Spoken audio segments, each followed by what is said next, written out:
En términos generales la situación de la forma en que yo la voy a transmitir aparece como sencilla.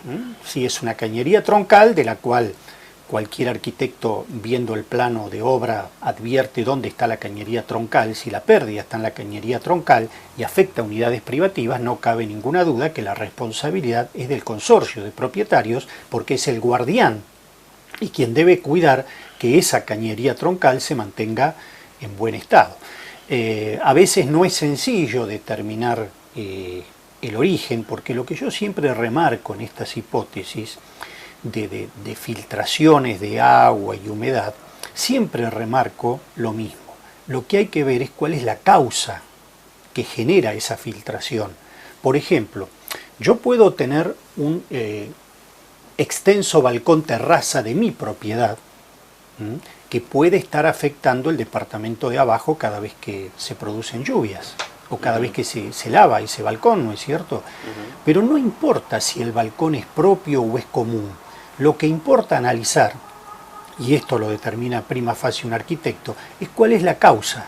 Si la filtración se produce porque en ese balcón, aunque sea común, se produce porque el propietario del departamento no lo mantiene y las juntas de dilatación entre los cerámicos están deterioradas y por ahí ingresa el agua, la responsabilidad es del propietario. Por más que el balcón sea común, porque la filtración se está produciendo por un hecho imputable a quien no mantuvo la cosa.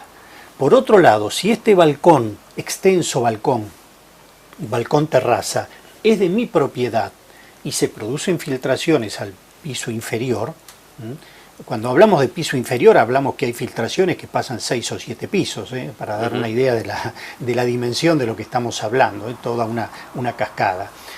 Si este balcón es privativo, se están produciendo filtraciones cada vez que llueve, pero se determina mediante un perito que en realidad está fallando la capa aisladora interna, o que existen problemas en el contrapiso, o que, como ocurre en todos los edificios de cualquier parte del mundo, existen microfisuras que se van produciendo por un movimiento imperceptible del edificio, por más que el balcón sea de mi propiedad, el responsable es el consorcio, porque la causa que lo generó es un movimiento del edificio, son microfisuras, existió una falla en la capa aisladora horizontal.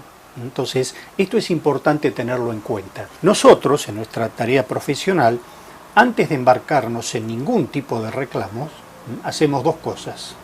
Primero, le solicitamos al administrador o al propietario que quiere reclamar que consulte con un arquitecto o un ingeniero que les dé un informe por escrito. Y en segundo lugar, antes de iniciar la demanda de daños y perjuicios, producimos lo que se denomina una prueba anticipada para que el juez sortee un perito de la especialidad que corresponda, generalmente un arquitecto o un ingeniero civil, y con intervención de la otra parte produzca una prueba pericial. Este perito va a decir: la filtración se produce por tal motivo, la filtración se produce porque hay pérdidas en la cañería troncal. ¿Me interpreta? Entonces, con esta prueba oficializada judicialmente, con intervención de la otra parte, ya no va a haber ninguna duda, porque ese tema no se va a poder discutir a futuro. Entonces, una vez que tenemos esto, lo que a nivel médico representaría una tomografía computada, con esto estamos en condiciones de iniciar la demanda de daños y perjuicios, sabiendo a quién tenemos que demandar. ¿Qué escala puede tener este tipo de demandas? Mire, habitualmente, digamos, en un promedio hay sentencias que pueden terminar entre 100 y 150 mil pesos. Simplemente por una filtración de una cañería. Depende de lo que afecte, depende de lo que afecte esa filtración, porque muchas veces cuando uno dice una filtración piensa en un hilo de agua, y en otras oportunidades pueden existir ambientes inhabitables, total o parcialmente, con lo cual esa persona dice: yo tengo que irme a vivir a otro lugar, porque mi habitación es inhabitable, porque tiene moho, olores nauseabundos, etcétera, etcétera. Entonces es probable que esta persona después, cuando inicie la demanda de daños y perjuicios, reclame no solo el costo de reparación de su unidad, sino también los gastos o daños colaterales, daño moral, disminución del valor de la propiedad si la quiere vender, costo que le significó irse a vivir a otro lugar momentáneamente hasta que le hagan el arreglo. Y como consecuencia de todo esto que estamos viendo, de esta última inquietud, yo creo que lo peor que puede hacer un propietario es cerrar los ojos cuando le reclaman por las filtraciones.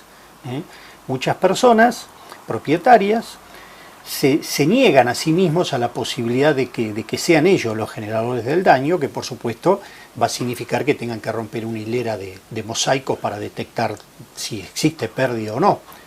Y generalmente los propietarios se niegan a esta posibilidad, y es lo peor que pueden hacer, porque después vienen las consecuencias de los daños y perjuicios que, sumando daños colaterales, pueden ser importes de mucha importancia.